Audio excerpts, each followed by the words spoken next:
नमस्कार. महाराष्ट्र योजना कॉर्नरमध्ये आपल्या सर्वांचे स्वागत आहे. आजच्या व्हिडिओच्या माध्यमातून आपण बघणार आहोत की देशामध्ये जनगणना कार्यक्रम घोषित करण्यात आले आहे व या कार्यक्रमाची सुरुवात 16 एप्रिलपासून सुरू करण्यात आलेली आहे. ही जनगणनेची प्रभावीपणे पार पाडण्यात आली म्हणजेच की राज्य शासनाच्या माध्यमातून एक अतिशय असा निर्णय घेण्यात आलेला आहे. जनगणना 2026च्या अनुषंगाने जिल्हा परिषद कर्मचाऱ्यांच्या बदल्या या रद्द करण्यात आलेल्या आहे. या संदर्भातील म्हणजेच की पत्रक 17 एप्रिल 2026 रोजी काढण्यात आलेले होते आणि पत्रकामध्ये आपण बघणार आहोत की गृह सचिव भारत सरकार यांच्या संदर्भातील पत्रानुसार राज्यांमध्ये देशांमध्ये जनगणना पार पाडली जात आहे.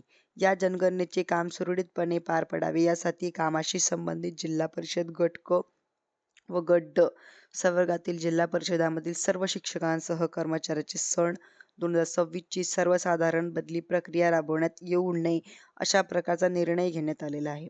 अर्थातच कुठल्याही प्रकारच्या बदली किंवा प्रक्रिया या कालावधीमध्ये राबवल्या जाणार नाही व राज्यांमध्ये जनगणनेची काम व्यवस्थित व्हावीत यासाठी संबंधित कर्मचाऱ्यांच्या बदल्या रद्द करण्यात आलेल्या आहे.